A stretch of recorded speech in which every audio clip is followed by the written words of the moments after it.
Welcome back to First Things First. NBA analyst Sarah Kustok is here.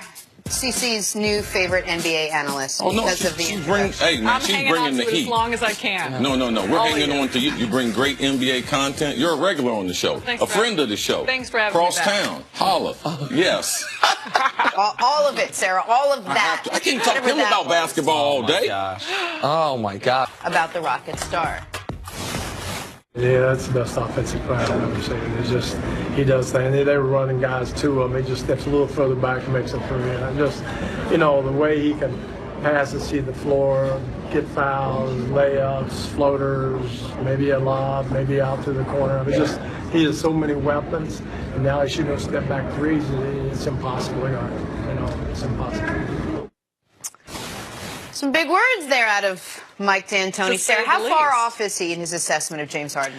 I hesitate going into James Harden's game because of the year he's having, because of how much I believe everything short of the best offensive player I've seen is accurate. He can score in so many different ways. The way in which we've seen him facilitate has been tremendous. But D'Antoni's saying the best offensive player he played with Kareem. He coached Kobe. I'm from Chicago, so Michael Jordan is it for me. You go through the list of players, Oscar Robertson, I could keep naming different players, and James Harden has been tremendous. But I also think you have to look at D'Antoni's style, how much that lends itself to why James Harden is able to put up the numbers he has, utilizing the type of talents he has. The game has changed. This is a different era. James Harden, for the last 6 years, has averaged about 10 free throw attempts per game, gets 8 or 9 points per game from the free throw line. A big part of that is the way in which they have changed how you can play defense. So I think there's a lot that goes into what we're seeing out of James Harden and what we've seen out of him the past couple seasons, but not over the duration of a career to call him the best offensive player that we've seen. Listen, I think Harden should be the league's second ever unanimous MVP this year. I have been preaching this gospel for quite some time. I was in Houston when they traded for him. And I remember, because I'm such a stats nerd, looking at his per 36 numbers coming off the bench in OKC and believing Houston got a superstar. And in the last 4 years, he's led the NBA in points created. Just, points scored plus assists, points. There are so many things you can say that sound hyperbolic about James Harden that are, to me, very defensible. You want to argue he is the smartest offensive player ever, with the way he almost games the system with foul calls, with the way he absolutely understands the value of a 3 versus a 2. You can have that argument. Now, it might be an argument, you have that argument. If you want to do what Daryl Morey said to me at the Sloan Analytics Conference a few weeks ago, that James Harden is the best isolation player ever. We can break it down. We can have that discussion as well. If you want to talk about where he's going to finish ranks among shooting guards all time, Jordan 1, and then there's Kobe, there's Wade, there's Jerry West. Is James Harden already in the top 5? I'll have that discussion. So I'm not here to knock James Harden, but to call him the best offensive player ever when he's not the best offensive player. Cece, you put it. Is there a franchise Harden's played for that he's the best offensive player in the history of that franchise? Not that I know of, because the first thing that I thought of was, when he was in OKC. Man, Kevin Durant's a better offensive player, in my mind. I just get caught up on, I listen to what people say. If you do an interview, someone puts a microphone, television there, I just listen to what people say. Ever? Man, you know how long ever is? I think people forget, because even to say that James Harden is the smartest, ever, don't even have all the information to determine ever. Is he the smartest ever? Is he the best ever? I'm just talking based on my eyes, what I've seen. Right. And if you're going to do this, if you're going to make a comparison to a great of this era, you have to try to transition. So last night, what I was thinking about, what would Michael Jordan be like in that spread offense with today's rules, where you can't hand check a guy? Michael Jordan averaged 37 in the old rules where you could clothesline a guy coming down the lane. Right. So stop that right there. Now imagine Kobe in recent history.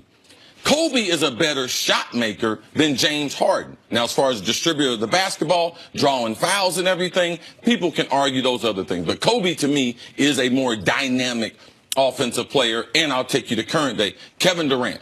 If you ask me, Kevin Durant is the best offensive player in the NBA. James Harden is special. This run that he's been on the last 4 years, it's been tremendous. And we're not trying to take any shine off of his MVP season. But if your coach opens his mouth and says something like that, we have to respond. And ever, man, people just lose. Ever, that's a long, long time. Well, and when I was asking you about it in this franchise, if we talk about big men, you said you thought Akeem, as far as Rockets history, that Akeem was a better offensive player than Harden, just in the history, pardon me, of his current franchise. Yes. So that's the Durant in OKC, and now in Houston, I believe Olajuwon was a better offensive player.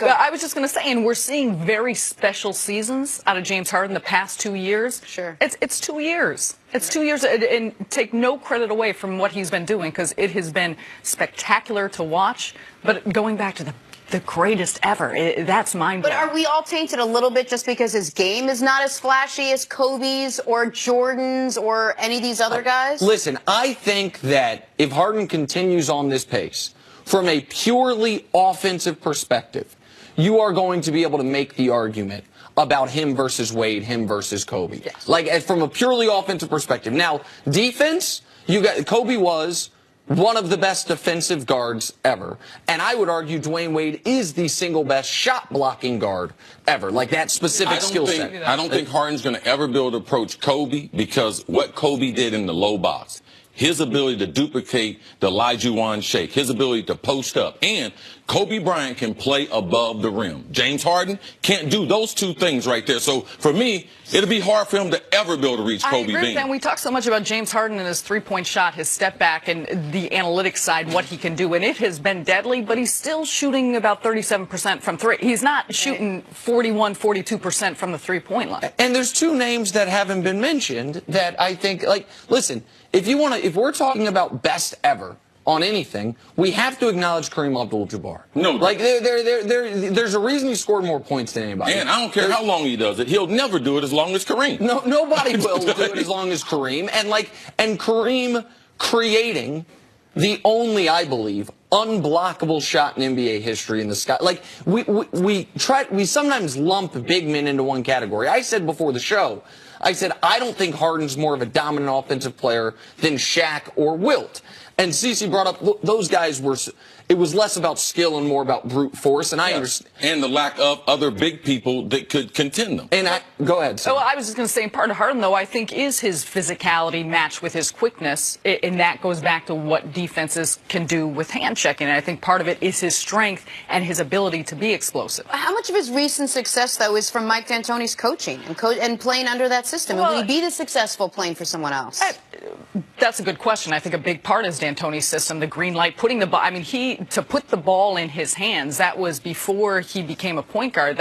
We were thinking, is this going to work? And James Harden played the point guard position. He proved he could. Now he has a second ball handler in Chris Paul. But I think that's a major factor. Yeah, sometimes, too, you give credit to the system. D'Antoni's system has always put up huge numbers. But we also have to look at James Harden, how much he's improved his game. When he left college, what type of player he was. In OKC, coming off the bench, what type of player he was.